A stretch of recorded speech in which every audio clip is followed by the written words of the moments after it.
मेरा नौकर जोर लगा लगा कर मेरी मसाज करता।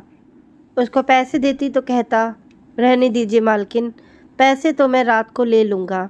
मैं कुछ समझ नहीं पाती। जो जो वो मसाज करता मुझ पर बेहोशी छाती और मैं सुकून से गहरी नींद सो जाती। लेकिन रात मुझे नींद न आई। मेरे होश उड़ गए जब उस रात मसाज करते करते। मैं बहुत खूबसूरत थी, इसीलिए शादी से पहले रोज़ मेरे लिए रिश्ते आ जाते थे। मैं अपने माँ बाप की एक ही बेटी थी, इसीलिए मेरे बाबा चाहते थे कि मैं इंजीनियरिंग बनकर उनका नाम रोशन करूं। मगर जब मेरे लिए इतने अच्छे रिश्ते आते थे तो मेरी माँ मुझे कहती थी कि पढ़ाई छोड़ दो ताकि मैं तुम्हारी शादी जल्द से जल्द कर दूं।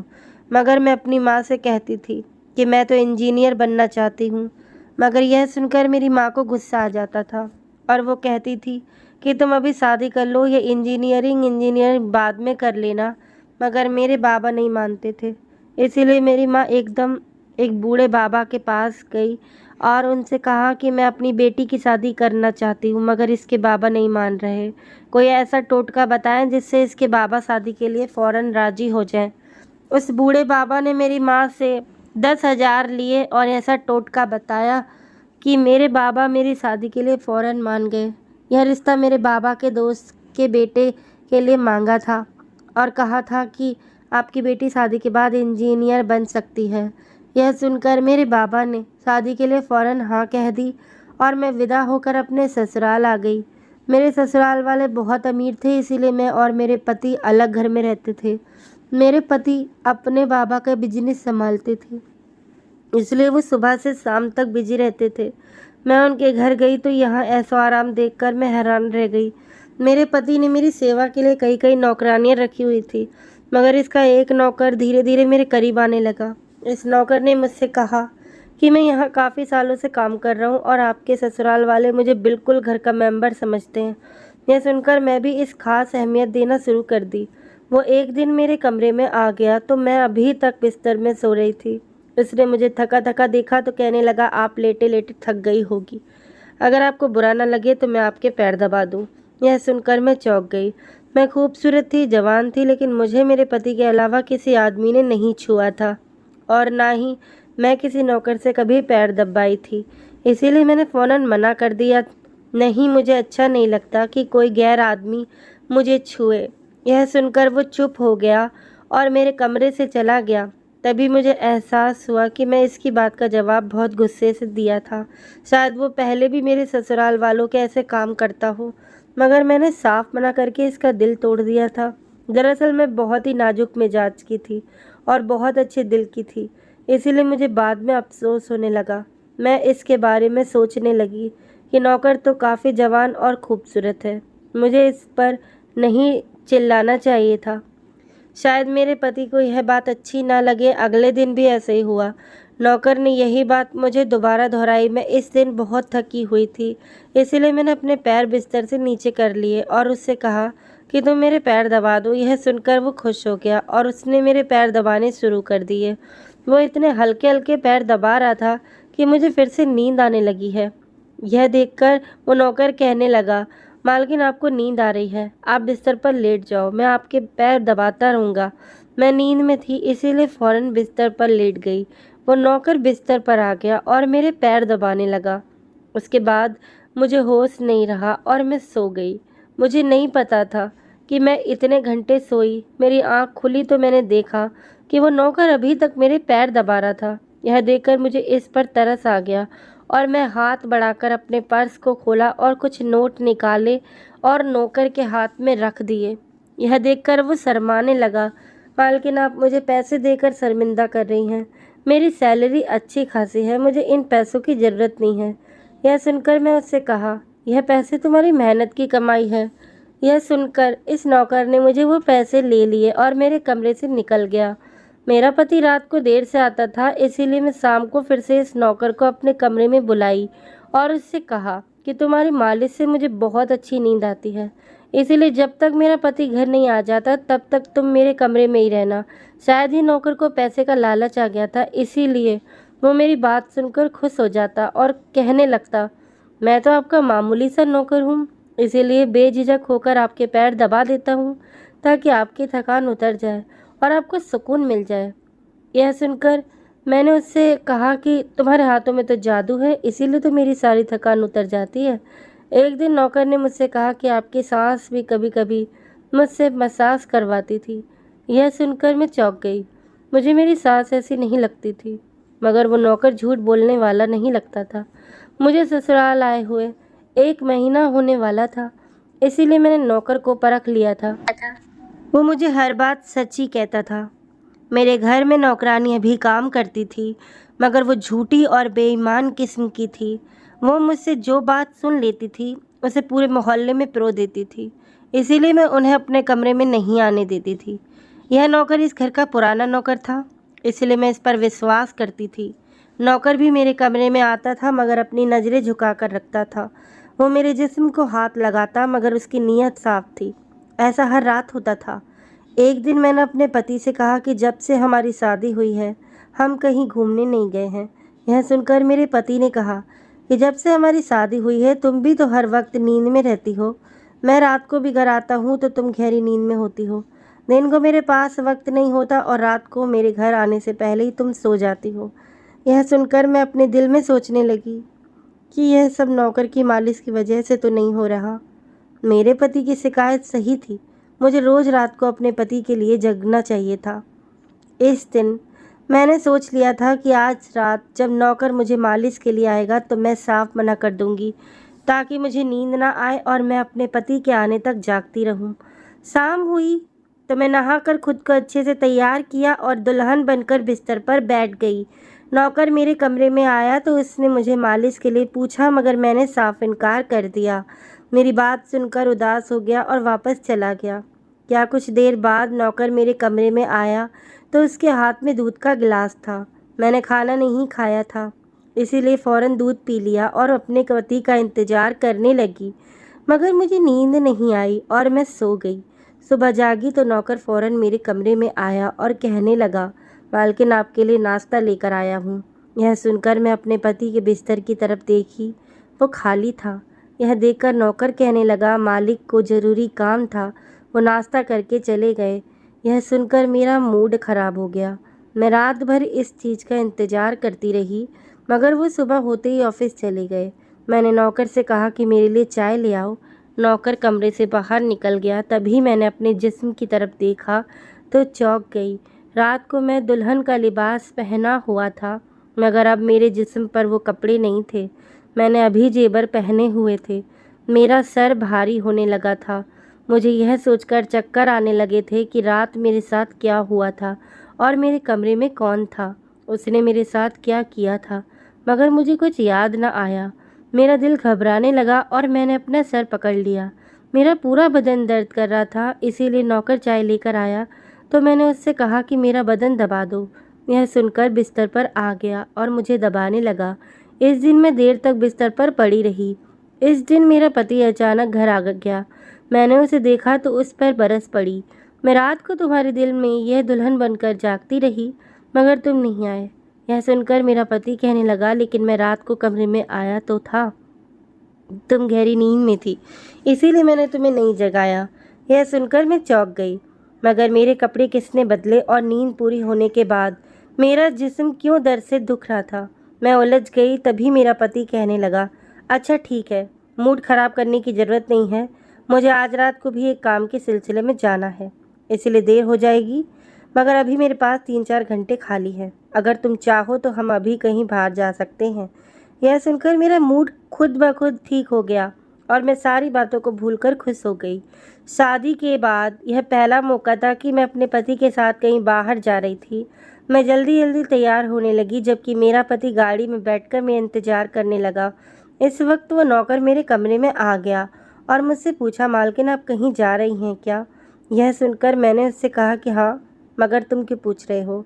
यह सुनकर नौकर कहने लगा, मैं आपका नौकर हूँ, मगर आपको सही सलाह दूंगा कि आप बाहर नहीं जाएं, क्योंकि आपका बदन थक जाएगा। यह सुनकर मुझे गुस्सा आ गया और मैंने उससे कहा कि तुम मेरे नौकर हो, मेरे पति बनने की कोशिश मत करो। यह कहकर मैं बाहर चली गई। न जाने मुझे इस बात पर गुस्सा आ गया था। मैंने इस नौकर को खूब खरी खोटी सुना दी। वो भी अपनी औकात जान गया था। मैं घर आ गई थी, पर वो मेरे सामने नहीं आया था। मेरा पति मुझे गेट पर उतारकर वापस बाहर जा चुका था। जबकि मैं अंदर आई तो मेरा सारा बदन पूरी तरह से दुख रहा था। शायद मेरे जिस्म को मालिश की आदत हो गई थी, तभी तो रात होते ही वो मालिश के लिए तड़पने लगता था। लेकिन मैंने नौकर को नाराज़ कर दिया था, इसीलिए आज वो मेरी मालिश करने न आया। मगर मुझे उसकी ज़रूरत थी, इसीलिए मैंने एक नौकरानी को बुलाया और उस नौकर को बुलाने को कहा। थोड़ी देर गुजरी थी कि वो नौकर मेरे कमरे में आ गया, मेरे बिस्तर पर बैठ गया और चुपचाप मेरे पैर दबाने लगा। यह देखकर मुझे बहुत ही शर्मिंदगी हुई। मैंने उसे इतना बुरा भला कहा था, मगर उसने मेरी बातों का बिल्कुल बुरा नहीं माना था। मैंने उसे चुप देखा तो कहने लगी, मुझे इस वक्त पता नहीं क्या हो गया था, इसीलिए मैंने तुम्हें खरी खोटी सुना दी थी। मगर मैं इतने दिनों के बाद अपने पति के साथ कहीं बाहर जा रही थी, इसीलिए मुझे तुम्हें मना करना बुरा लगा, इसीलिए मुझे माफ़ कर दो। मैं इसकी मालकिन थी और इसे इसके काम के पैसे देती थी, मगर अब भी मेरे अंदर इंसानियत बाकी थी, इसीलिए मैंने मालकिन होकर भी नौकर से माफ़ी मांग ली, क्योंकि वह अच्छा नौकर था, मगर वो एक इंसान भी तो था। मेरी बात सुनकर वो नौकर कहने लगा, मैं आपका नौकर हूँ, इस काम के लिए मैं आपसे पैसे लेता हूँ, इसीलिए आपको हक है कि आप जो चाहें मुझे कहते। यह सुनकर मैं चुप हो गई, मगर मैंने सोच लिया कि आगे से इसे ऐसा कुछ भी नहीं कहूँगी जिससे इसको बुरा लग जाए। वो इस रात देर तक मेरी मालिश करता रहा और फिर मुझे नींद आ गई। मुझे नहीं पता था कि नौकर मेरे कमरे में कब निकला और कब मेरा पति घर आया। मैंने सुबह जाकर देखा तो मेरा पति वॉशरूम में था और बाहर जाने के लिए तैयार हो रहा था। मैं उसे हैरानी से देखने लगी। पता नहीं आजकल मुझे क्या होता जा रहा था। नौकर की मालिश से मुझे इतनी गहरी नींद आती थी कि मुझे किसी बात का होश न रहता था। मुझे इस बात का भी पता नहीं चलता था कि मेरा पति कब कमरे में आता था। मैं सोचने लगी कि इस नौकर की मालिश में ऐसा क्या जादू था कि वो मेरे पति के आने से पहले मेरी मालिश करता तो मैं अचानक गहरी नींद में सो जाती थी। सुबह जब मैं उठती थी तो मेरा सर भारी महसूस होता और मैं चलने फिरने के लायक भी नहीं रहती थी। मगर यह बात मैंने अपने पति को नहीं बताई, क्योंकि मैं नहीं चाहती थी यह बात मेरे पति को पता चले कि मैं इस नौकर से मसाज भी करवाती थी। एक दिन मेरा पति दिन के वक्त घर पर रहा। मैंने नौकर से घर के सारे काम करवाती और अपने कमरे में नहीं आने दिया। नौकर भी घर के सारे काम करता रहा और मसाज वाली बात किसी के सामने अपने मुंह से नहीं निकाली। मैं भी चाहती थी कि यह बात किसी को पता ना चले। इस दौरान जब मेरा पति घर से बाहर जाता था, मैं इस नौकर को कमरे में बुला लेती थी।